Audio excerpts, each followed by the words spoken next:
Hello and welcome to NAIFA Live. I'm your host, Zach Hewells. We have a great speaker lined up for you today, but first I just want to make a quick announcement.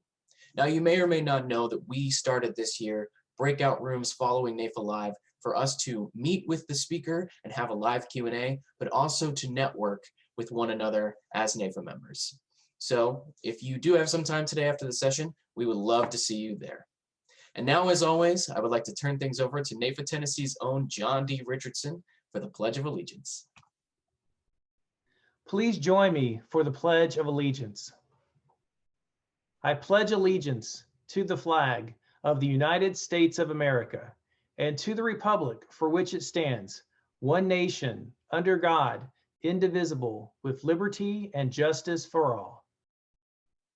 Thanks so much, John. And now I'd like to turn things over to NAIFA CEO Kevin Mayu for some NAIFA announcements. Hello, NAIFA Nation. Welcome to NAIFA Live. We have a great, high-energy, highly motivating program set up for you today. But before we get to Scott Welle, allow me to provide you with a few association updates. But first, I want to welcome all of our new NAIFA members. We continue to add first-time members at an unprecedented pace.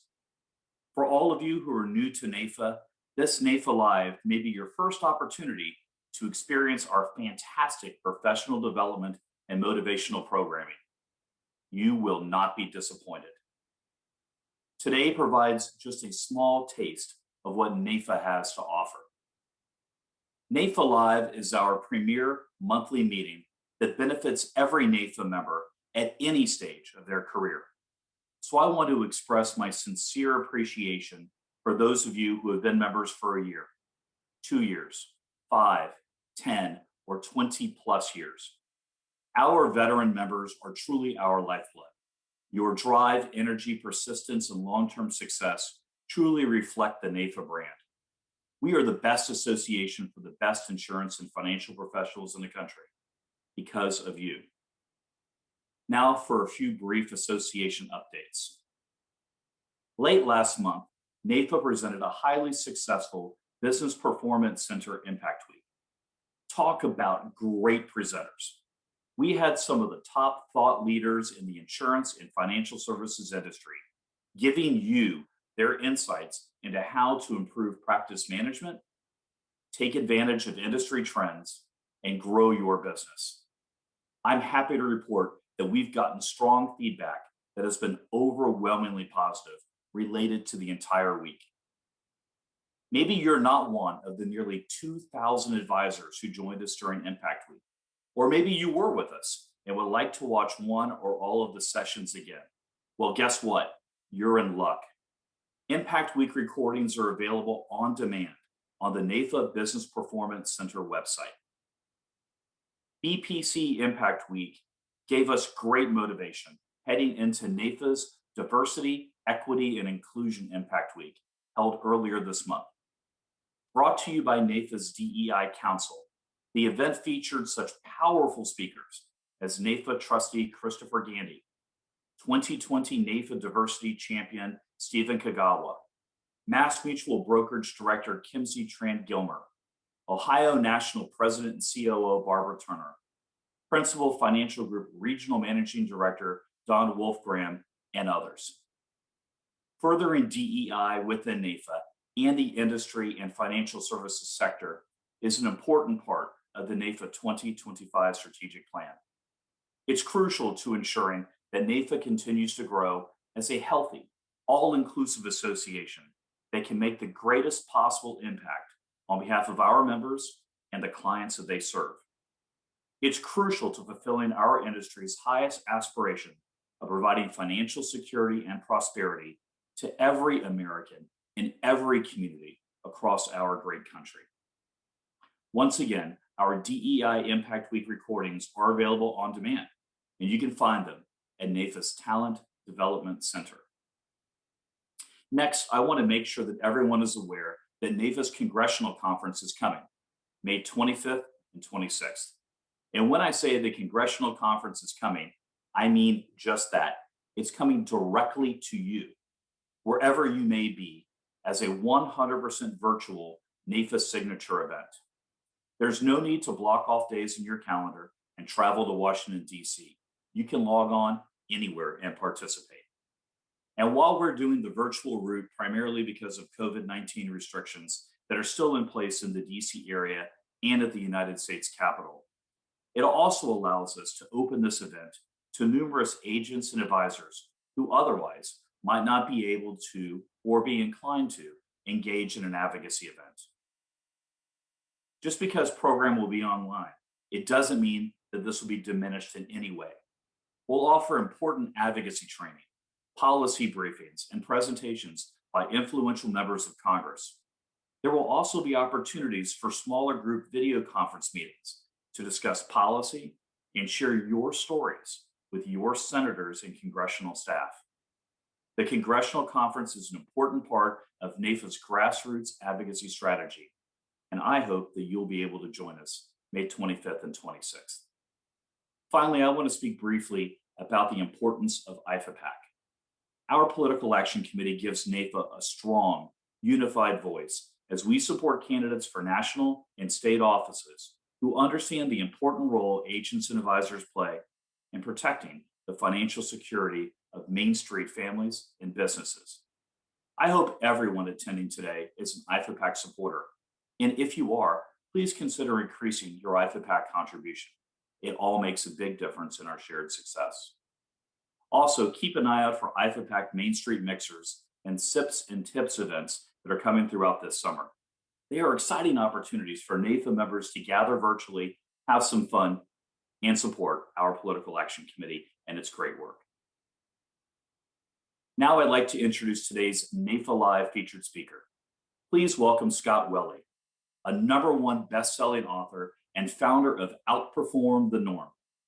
Scott is going to tell us how he works with top entrepreneurs, CEOs, and sales professionals to help them reach peak levels of performance. Every NAIFA member that I know is driven to be the very best they can possibly be. So I'm confident that all of us are bound to get many solid takeaways from Scott's presentation today. Scott, thank you for joining us here today on NAIFA Live. Thank you very much, Kevin, and hello, NAIFA. My name's Scott Welle, and it is a privilege to be speaking to you here today.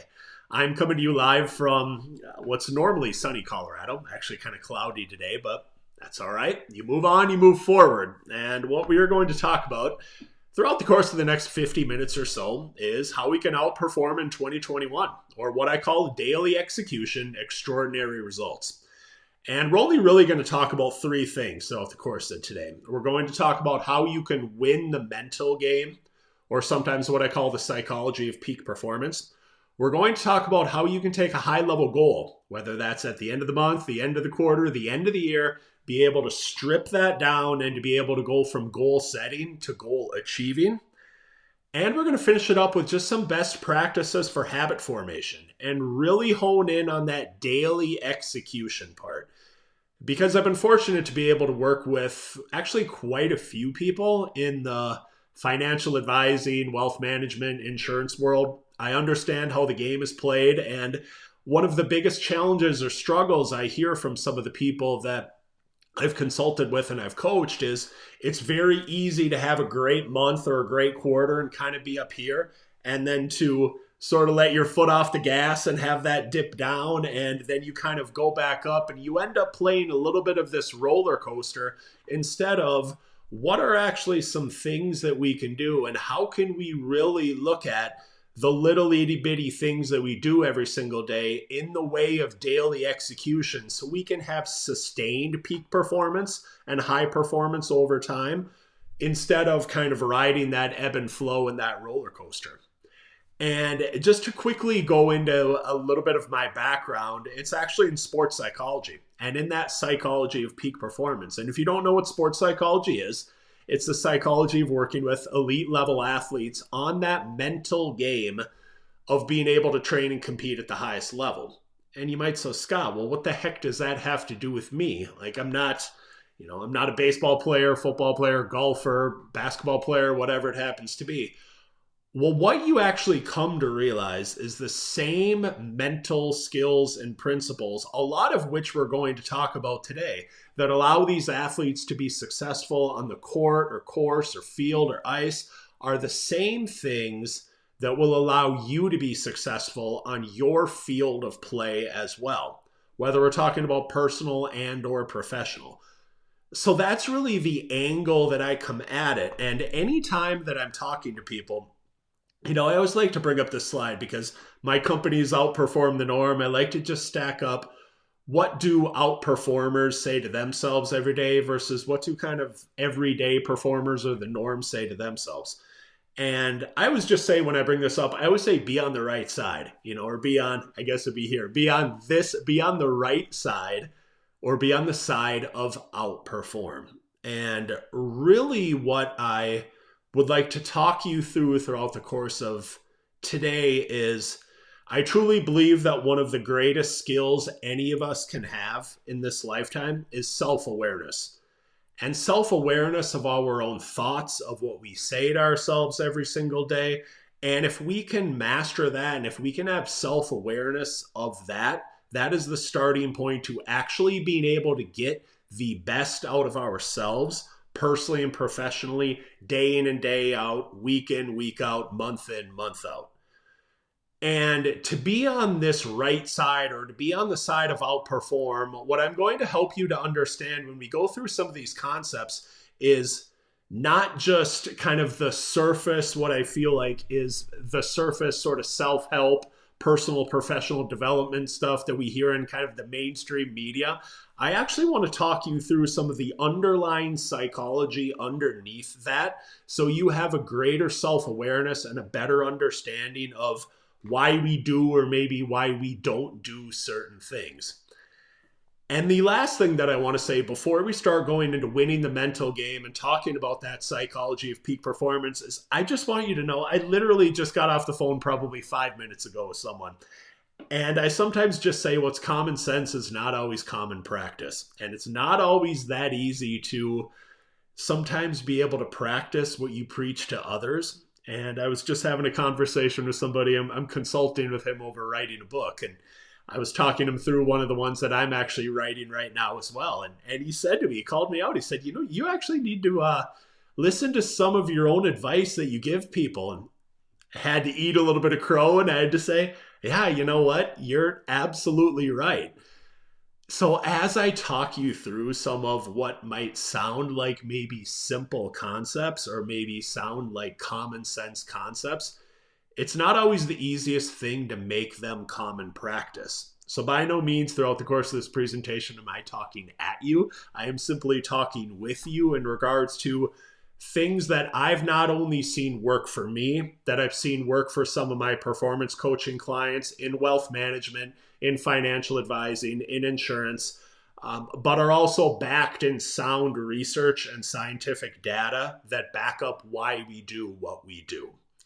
So I hope that makes sense. So the first thing that we want to get into is we want to get into that psychology of peak performance. And I think the greatest opponent that we'll ever face is ourselves. And winning that mental game, if we can actually win that, that's the hardest game there is to win. And before I go into 3 things that you can do to be able to win this mental game, I think it's really important to understand how does the cycle of peak performance actually even work? Because if you have ever really struggled maybe to stick with some pattern or action or habit, behavior in your life, well, the interesting thing in looking at that is that our thoughts will affect our feelings, which will affect our behaviors, which will affect our results. And okay, that's all well and good. That's the starting point. But what actually precedes our thoughts or what we think every single day is our belief systems. And this will probably be the deepest that I go psychologically on you throughout the course of this presentation, but it's really important to understand that self-limiting beliefs really truly are the governor on our individual potential. And I remember I grew up working at a golf course and I played golf all the way through high school, played a couple years in college. And I remember one of the things that we would do when I was growing up and I was working at this golf course, we always got mad because the golf carts were always topped out at 15, 20 miles an hour, however fast they go. And you couldn't make them go faster unless you actually released or you kind of tricked up this governor. And that is what self-limiting beliefs are for us on our personal and our professional potential, is they are a governor and they limit us as far as what we are able to achieve or what we are able to accomplish. And I'll give you a very simple example from my own life. What you're seeing on the screen right now is a picture of my brother and me. And my brother is actually a Franciscan friar, lives in Rome, Italy, but he is a complete academic. And the picture is us doing a little cheers after he defended his PhD thesis at Georgetown. He has a PhD from Georgetown, master's degree from Notre Dame, master's degree from the University of Chicago. He writes and reads and speaks more languages than I can possibly tell you. And he is the guy that if you've ever played the game Trivial Pursuit, he's like his own team and he'll be competing against teams of multiple other players. And he usually still wins. He's just an extremely intelligent, smart person. And part of the reason that I say that is he's a year and a half older than me. And when we look at adopting belief systems in our lives and where they come from, I adopted a belief system very early on that I wasn't smart. And I thought no matter what I did, I wasn't going to be smart and I wasn't going to be as smart as my brother. That obviously led to feelings of disengagement, kind of apathy, just lack of motivation in general towards school. The behaviors that I didn't study very much, I didn't try very hard, I just really didn't care. And then, of course, that led to the results of I was basically a C student all my life. And you can think about it when you go through that cycle and when your results are C's or are average grades, what does that in turn further do to my belief that I'm not smart? It only further reinforces or anchors that in that, you know what, I'm not smart and I'm never going to be as smart as my brother, and kind of round and round we go in this cycle of self-limiting beliefs. And it's really, really important to understand how this works because a lot of our belief systems are ingrained extremely early on in almost all areas of our life, where we have belief systems from leadership, from our worth and our value and what we feel like we're actually capable of achieving and accomplishing, in terms of collaboration and teamwork, in terms of how hard we work, in terms of change and conflict and everything else.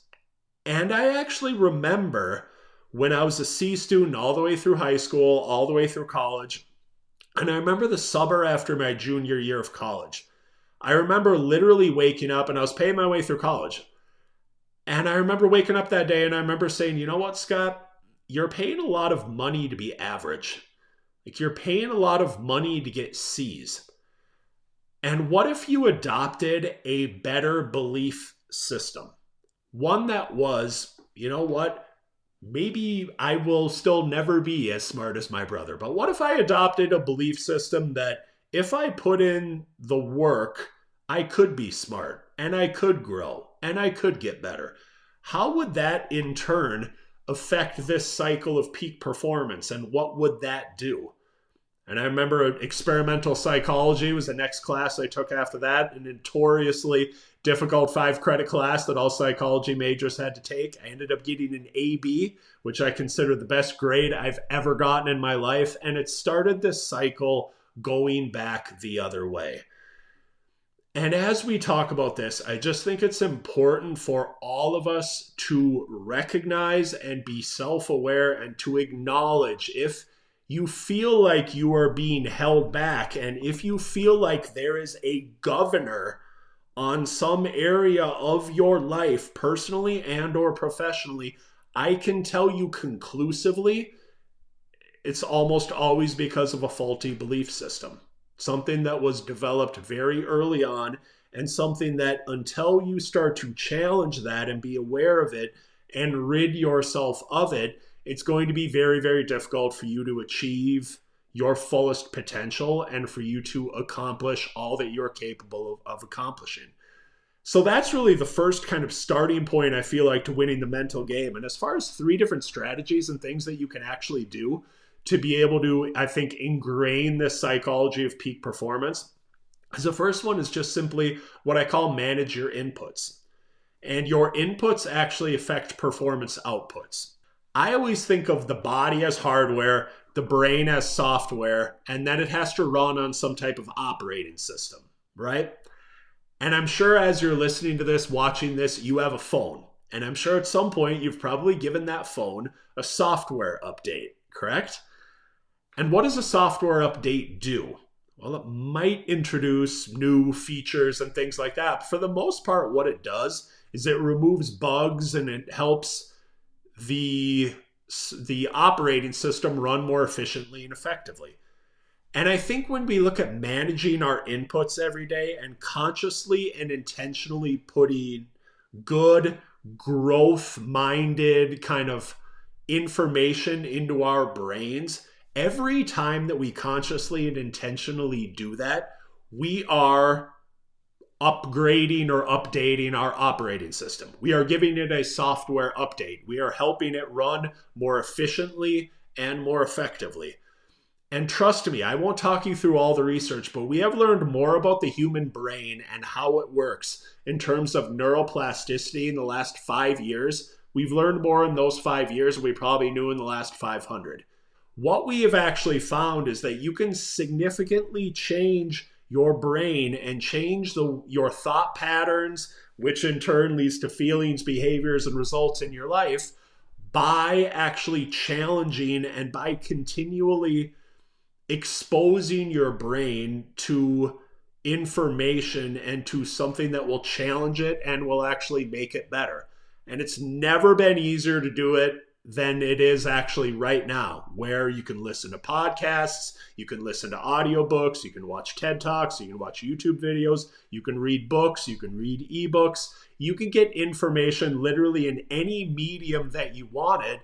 But I will tell you hands down, I've never seen a single outperformer that has been very consistent over time that has not been very conscious and intentional on managing their inputs and thinking about how can I be putting a little bit of good growth-minded information into my brain every single day that I know is going to challenge me, I know is going to help me maybe think about something a different way or acquire a new skill and is going to make me better over time. So that's number one. Number two is to actually look at something that we call psychological necessity or making it a must. Now, if you want to know why people are consistent and why they wake up more consistently motivated to do things, it's because they've tapped into something called psychological necessity. And it's basically the difference between what are you focusing on? Is your focus inward or is your focus outward? Because I think if you've ever been struggling or suffering with something, like if anything's ever really felt hard, I can almost guarantee you that your focus is probably too much inward or on what's going on with you rather than actually serving and striving is when we take that inward focus and when we turn it outward and we project that or we put that back onto others. And I remember back at the beginning of the pandemic, I don't know if any of you watched the documentary The Last Dance, but I was a huge Michael Jordan fan growing up. But the interesting thing is that if you look at someone like Michael Jordan, what gets lost in the mainstream coverage of his psychology and why he was the winner that he was, everyone just talks about his ruthless competitive drive and kind of how clutch he is and hitting game-winning shots and whatnot. They actually miss the part that made Michael Jordan Michael Jordan. And there was one line from Tim Grover, his trainer, where he talked about, you know what, the way that Michael Jordan actually looked at showing up consistently every single night is he said, there's somebody in the crowd or there's somebody in the arena tonight that's choosing to spend 2 to 3 hours of their night watching me play basketball. And I have a responsibility or an obligation to perform with excellence for them. I need to give them my best. And if you think about that from a psychological necessity standpoint, there's such genius in that simple statement. He wasn't thinking about, I need to wake up and I need to be the greatest basketball player of all time. And I need to win for me so I can have championships. He was actually thinking about in terms of who he needed to serve and who he needed to strive to be his best for. And as you listen to me and you're thinking about some of your clients, of your customers, it's the difference between you waking up and thinking about, I need to earn this commission, or I need to earn this bonus, or I want to be the top producer. You're never going to be consistently your best over time if your focus is inward, thinking those sorts of thoughts. What I will tell you is that if you want to be your consistent best every single day, month after month, quarter after quarter, year after year, is to actually take that and project it out and to think about who needs me to outperform and who do I need to serve? Who do I need to make sure that they have their money in the right place? Who do I need to make sure that their family is taken care of, that their retirement is set up? I'm that person. And if I show up and perform with excellence for them and serve them to the best of my ability, I promise you it's going to change the way that you look at motivation. It's going to change the way that you attack and you approach each day. And you're going to be so much better off if you're able to do that. You won't go through the same kind of ebbs and flows and peaks and valleys of, the days that we all have where you just don't really feel like doing it. It's that little bit of psychological necessity that outperformers do better than the norm. And then the last thing to look at, the third one in winning the mental game and the psychology of peak performance, is to use failure as feedback. Let's just take a Hall of Fame baseball player. If you can fail less than 7 out of every 10 times at the plate, you're going to be in the Hall of Fame. And I'm sure in your industry, it's a lot the same way, right? I hear a lot of 10-3-1 or some variation of that. Contact 10 people, get 3 meetings, get 1 client. Okay, so in effect, you're talking about, let's say, failing, quote unquote, 7 to 9 out of every 10 times. Well, one of the greatest things that outperformers actually do is they have a psychology in terms of the way that they look at that. They don't look at it as, well, I didn't get this client that I really wanted, or this thing didn't work out in my business that I was really pursuing. They look at it, and that's not a failure. That's simply a mistake and a learning experience, and something that they ask the question of, what can I learn from this to be able to make me better over time? And then each time that they boldly put themselves out there and they pick up the phone or they send the email or they have the meeting or they go and they do this thing that stretches them a little bit, makes them a little bit uncomfortable, even if it doesn't go their way, they are able to learn something that leads them and puts them one step closer to success the next time around. So to recap those 3 things in terms of what we need to do to have an outperforming mindset or the psychology of peak performance, challenge your self-limiting beliefs, but also beyond that, manage your inputs and intentionally put good information in your brain every single day. Make it a must and tap into that psychological necessity and think of who needs you to step up, who do you need to serve, who do you need to be your best for. And then anytime something doesn't go your way, which will happen, and it continually happens for all of us, be able to pivot that failure to feedback and use it as a learning experience. Those 3 things in and of themselves will help tremendously in terms of your everyday personal and professional psychology. So that concludes the initial part talking about winning the mental game. And next up, we're going to talk about goal achievement, breaking down what I call the OPP process.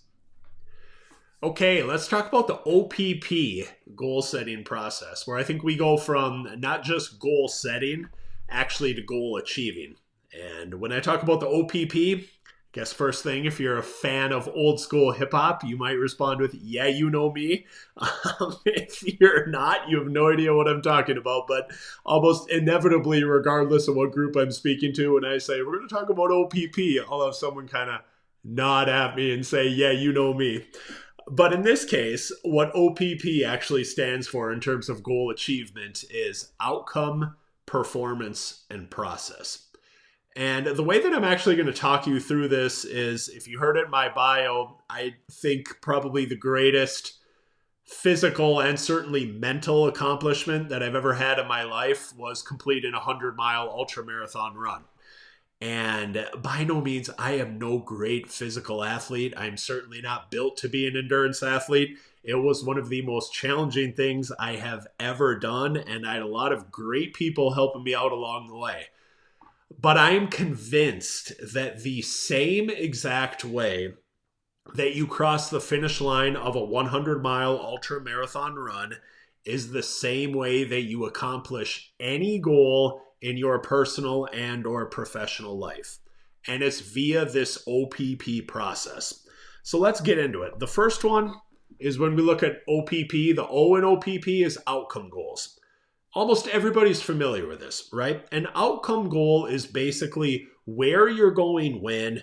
It's the end destination at the end of your GPS. It's where you want to end up. If we're talking about something like the Kettle Moraine 100-mile ultra marathon, this actually isn't me at the finish line. This is me at the 100K point. I still had to go back out for another 38 miles, but it's the only picture I had of the finish line. But it's the finish line at the end of the race. It's ultimately where you want to go. And if we look at outcome goals in our especially professional life, if we're talking about sports or if we're talking about business, it's what we're graded and evaluated and judged on at the end of the month, at the end of the quarter, at the end of the year. Did you win or lose the championship? Did you win or lose the game? Did you hit or miss your goals or your targets or your metrics or your KPIs? We are all very familiar with these outcome goals that define the end destination that we want to go, and they're great because they provide motivation and direction. But what makes them a little bit problematic is that we only ever have indirect control over whether we get to that finish line. And that's where we need to go deeper, and we need to go into the PP of the OPP. And the first one is, performance goals. Now, performance goals are where you actually take your outcome goal and you chunk this down into benchmarks and checkpoints and milestones on your way to this eventual destination or this outcome goal that you want to achieve or you want to accomplish.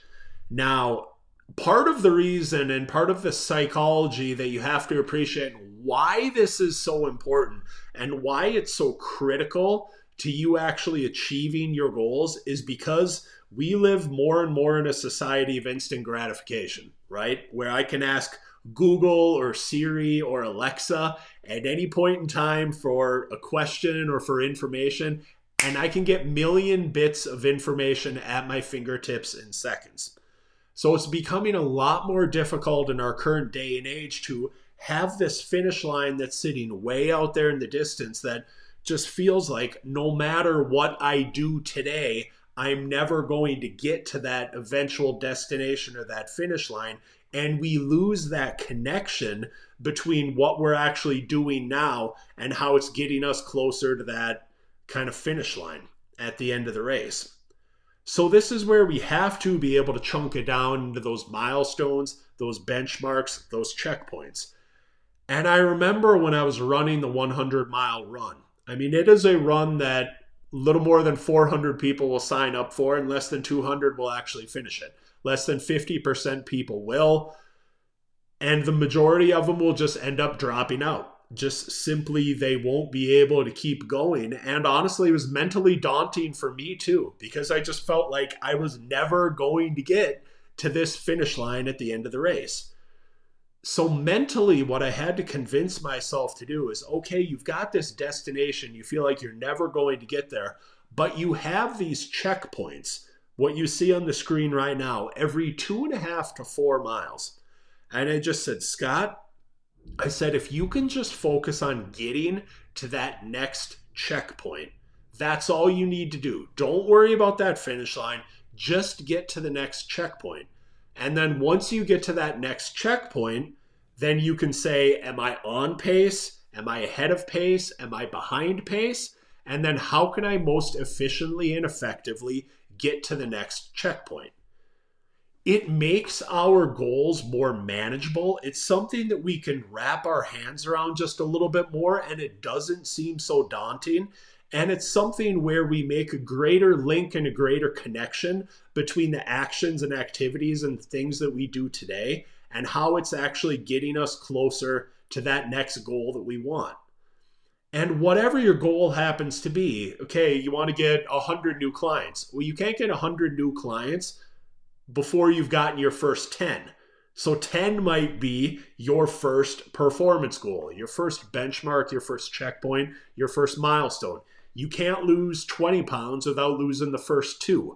You can't write a book without writing the first chapter.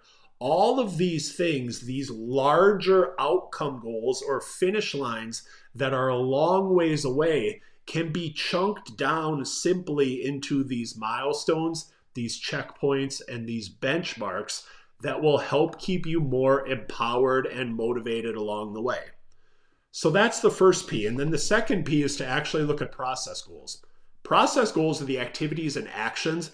These are the things that we can actually control every single day. And if we do them with excellence, will likely get us to those benchmarks or those performance goals and will eventually get us to those outcome goals that we want. So what does this actually look like? I love to show this slide because to me, this is where outperformers live. We take the intersection of the things that matter and the things that we can control, and where those things ultimately intersect is where we focus every single day. And this to me is where we go from being busy to actually being productive. And when we focus our time in that middle spot of the things that matter and the things that we can control, we get better results faster for the time and the energy that we put into anything. In the next part, we're going to go into how do you actually create the habits and patterns and routines to be able to stick with these behaviors. But I'm guessing sales being sales, it probably has something to do with either prospecting and gaining clients, meetings, presenting, following up with current clients, leading others if you have a team of people. It's all based on the individual stage of your business that I think you're in. But to actually look at it and to just say, how can I spend a little bit more time and a little bit more energy on the things that matter instead of the time and energy on the things that really eat away at us, that don't move the needle? That is a tremendously powerful thing in terms of goal achievement. And the last parting shot that I want to leave with you is to look at goal achievement this way and to map out kind of the OPP process. If we look at it in terms of a staircase, like an outcome goal would be the top of the staircase. All right. So where we want to end up, it's that end destination. The process goals are each individual step that you're going to on your way to getting to the top of the staircase. Now, your performance goals are each individual step. Sorry, I don't know if I said that incorrectly. Your process goals are how in the heck do I actually climb these steps, and to think about the controllable activities and actions. And whatever your goal is, however you're looking at it, whether it's at the end of Q2 or whether it's at the end of 2021, whether it's at the end of April, it really doesn't matter. It can probably be broken down into steps or into those performance goals of benchmarks, checkpoints, milestones.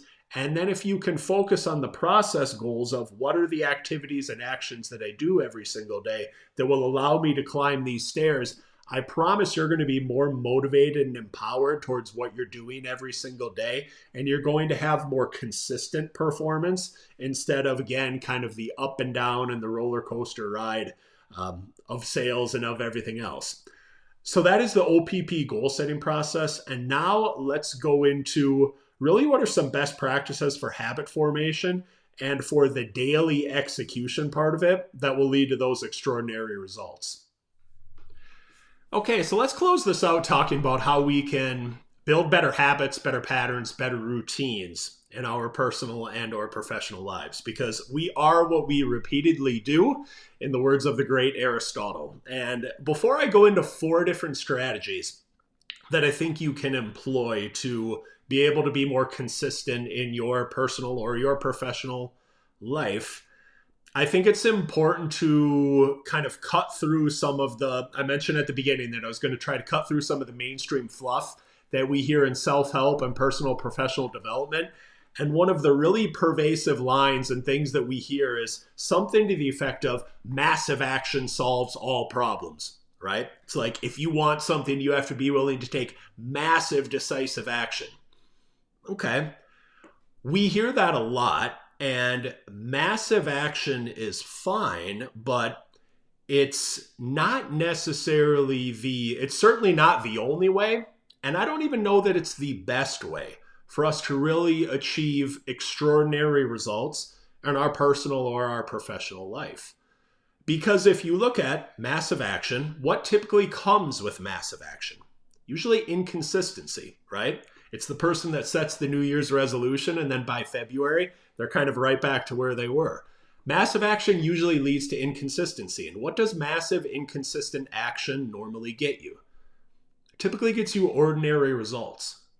Where extraordinary results actually come from is when we look at the little itty bitty small things that we do every single day that you don't notice in a day. You probably don't even notice them in a week. And over the course of a month, you start to notice. Over a quarter, you definitely notice. And over the course of a year or many years, the entire trajectory, of your life can look completely different. But this is not a lot of what we hear in our society. We don't hear, because it's not the sexy thing to say as far as you need to take massive action. We completely underestimate the little itty bitty small things that we do every single day, those small changes that lead to massive changes and lead to extraordinary results over time. And I'll give you a perfect example of something that I had a trainee not too long ago. I won't name the company, but it was with a group of financial advisors.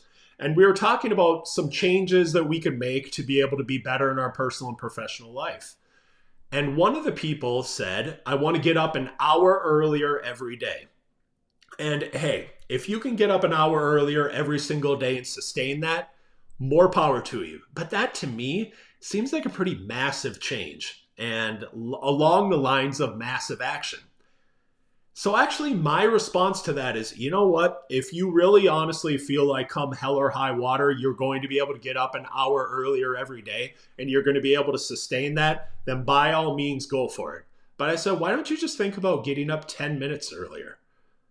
And of course he looks at me like I've 3 heads, right? Like, well, 10 minutes, what does that matter? Like, come on, 10 minutes, that's not enough. That's such a small change that it won't even make a difference. Well, really?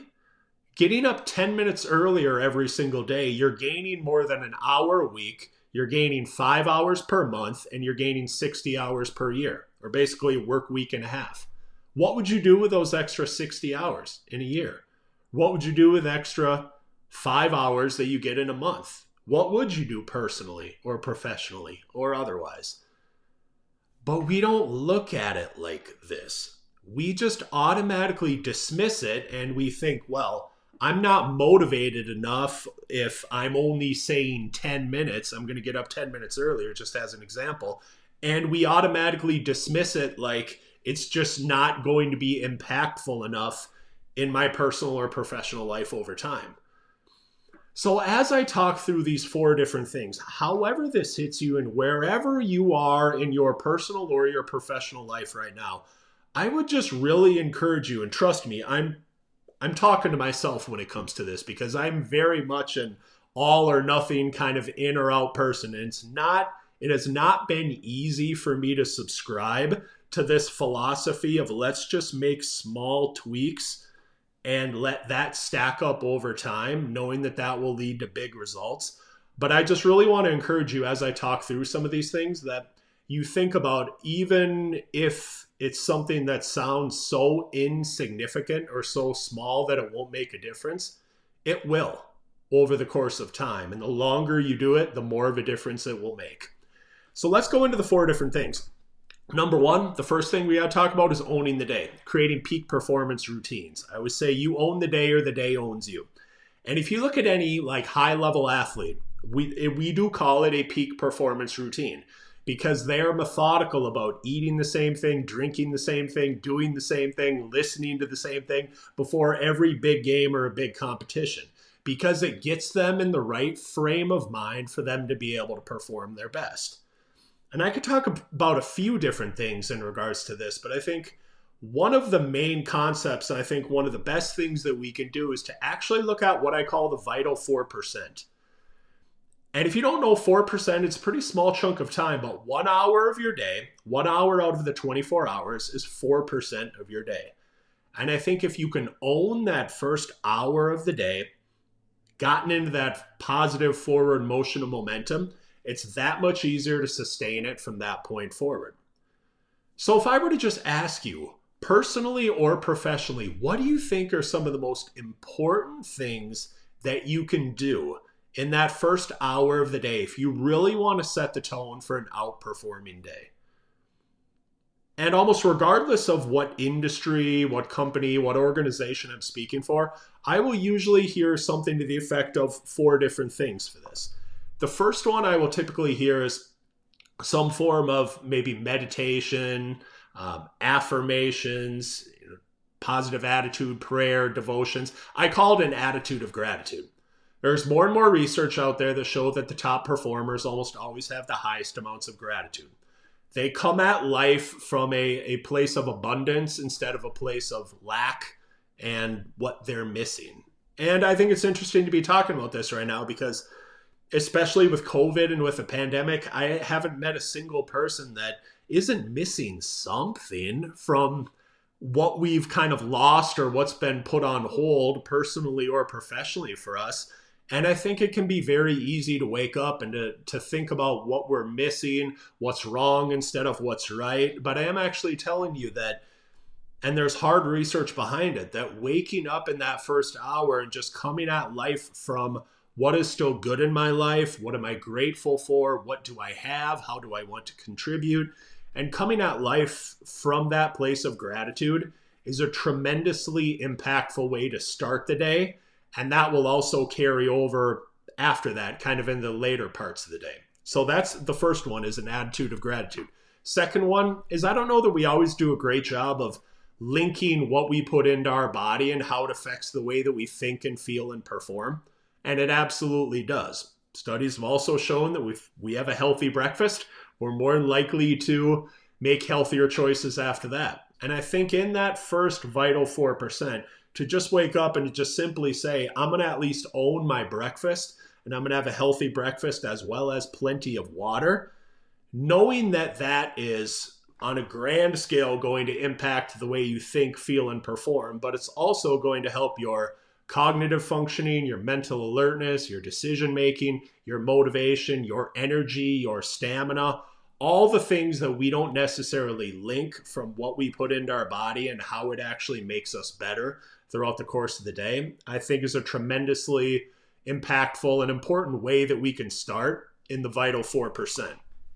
Number 3 is the single greatest performance enhancer on the planet. That is exercise. Nothing else replicates the physical, the mental, the emotional benefits that we get from exercise. Nothing we can do, no pill we can take. There's literally nothing else on the planet that gives us all the good benefits that we get from exercise. And I mentioned it right at the beginning of this. Sometimes what's common sense is not always common practice. And we all know that we should be getting good quality movement every single day, but then we get busy and we get stressed and things come up and life gets in the way and we just let it go by the wayside, when we know from a common sense perspective that we should be moving our body and that we should be getting activity, because there is no greater physical, mental, emotional benefit than that we get through movement or through exercise. And the fourth and final one is to focus. And it's kind of the failing to plan is planning to fail. And we've seen this slide before to focus on the things that matter and the things that you can control. But one of the things that I've seen from top performers in any industry, and one of the things that I employ as well, is starting the day, and this takes no more than 5 to 10 minutes. But before you actually get shot out of the cannon and get into kind of meetings and calls and everything else, is to actually sit down and to think about, okay, this is my calendar. These are the things that I need to do throughout the course of the day.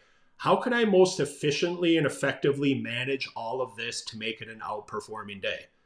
And what do I need to accomplish to make it an outperforming day? I think sitting down and just taking a little bit of time before we get shot out of the cannon into our day is such an important thing for us to be able to manage then everything that happens afterwards.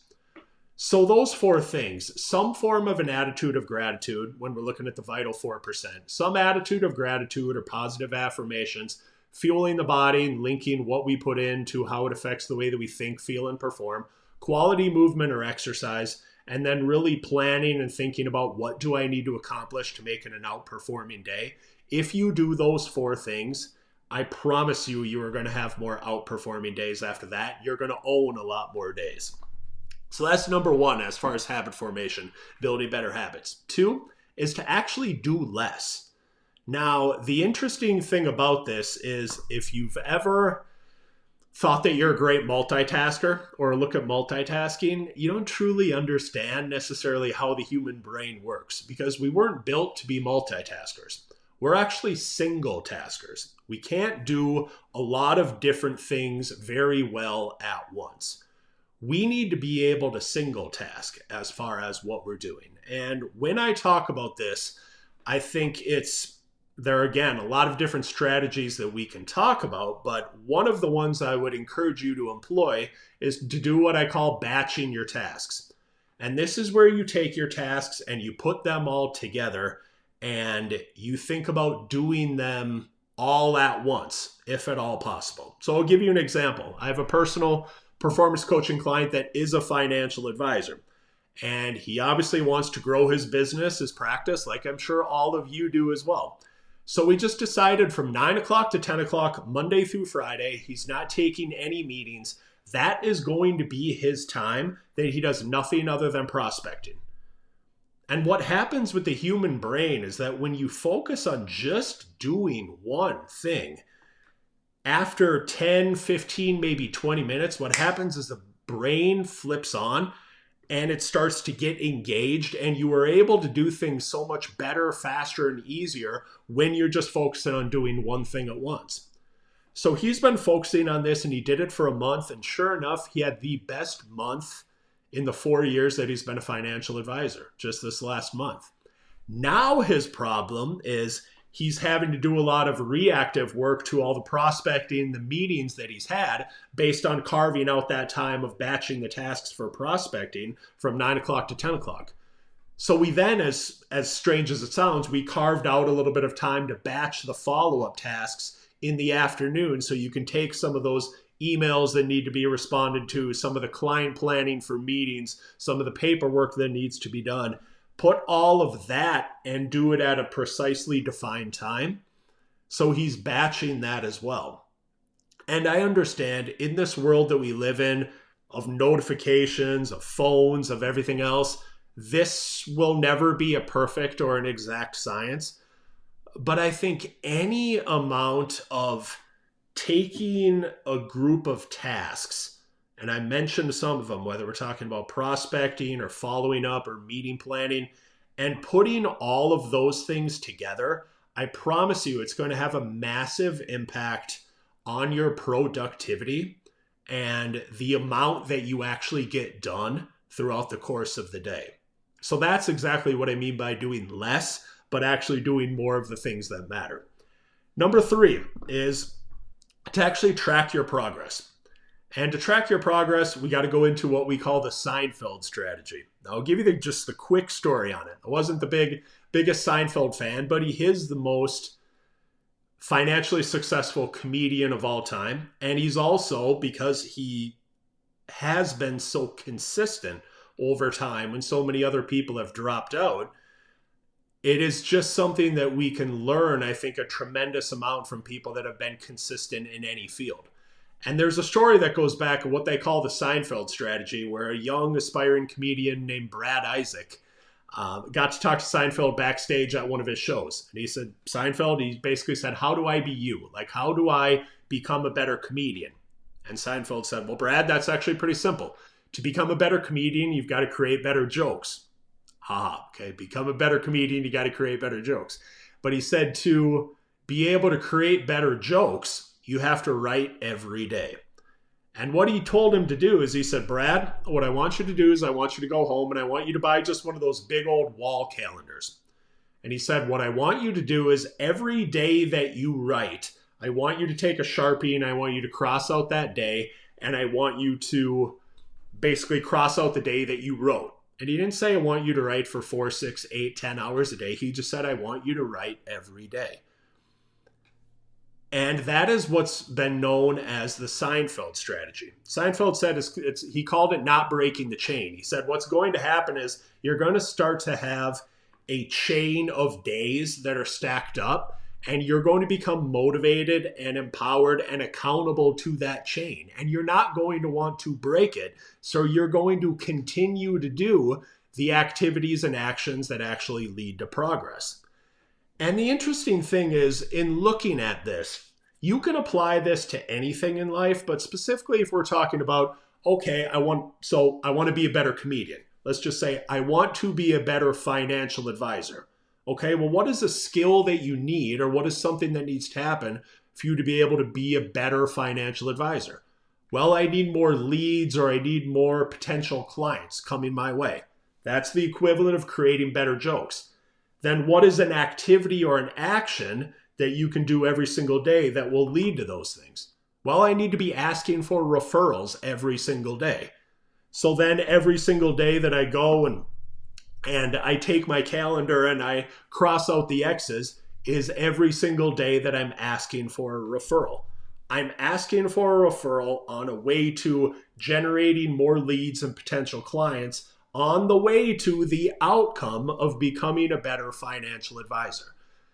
I've seen this work in so many different ways for so many different people. It almost sounds so painfully simple that we want to dismiss it. But what I will promise you is if you were to just show me a calendar full of a bunch of X's of things that you know matter for the activities and actions, that is the daily execution part of it. And it's almost impossible not to achieve extraordinary results if you actually do that. So the fourth and final one is to actually look at what I call now versus later, or using now and later. And this is where, if we look at the psychology, I'm not going to completely go into this, but I would encourage you to just Google the Stanford marshmallow experiment. And in a second, I'll give you the opportunity to get access to some additional resources. But Stanford marshmallow experiment was based on delayed gratification. And it's a lot of the way that we approach goal setting, where we think about, I need to make sure that I have a massively important, meaningful, purposeful goal that I set out there. And then I need to let that drive my behavior. And yes, that is absolutely important. But what you're basically saying, if that is the only part of it that you look at, is I need to take an action or not take an action now, knowing that it's going to pay off for something important for me down the road. And there's actually another part of it that you can look at, which is not just the delayed gratification, but believe it or not, the immediate gratification that we get from something. And actually ask yourself, how can I make it more enjoyable for me to do the day-to-day activities that I need to do to be able to grow my business? We never ask this question. And I'm almost embarrassed that with some of my personal performance coaching clients, the only question I ever asked them for years and years was, how important is it on a scale of 1 to 10 for you to achieve this goal that you're telling me that you want? And if it wasn't an 8, 9, or 10, I kind of just dismissed it and said, you don't want it bad enough. But I never once asked them, how enjoyable is it going to be for you to actually work towards this goal? And as you hear that, I would encourage you to just think about it's completely an individual personality thing. But what you will hear from all top performers is something to the effect of, you know what? I just loved putting in the work. Like, I just loved showing up every single day, and I loved going through the process. And I loved kind of doing the disciplined activity and the action. I would encourage you to just ask yourself that question and not just think about, because I'm betting you probably have already worked through your goals and thought about the families and the people that you can impact. I kind of talked about it with psychological necessity. I'm sure you've probably thought on that level, maybe thought about the lifestyle you're going to be able to provide for yourself or your family. So you've got the importance part down. But the enjoyment part of doing the day-to-day work and how you can have more fun and make it more enjoyable doing it, there's hard research that says you'll be more persistent in your day-to-day activities and you'll be more likely to achieve your goals over time.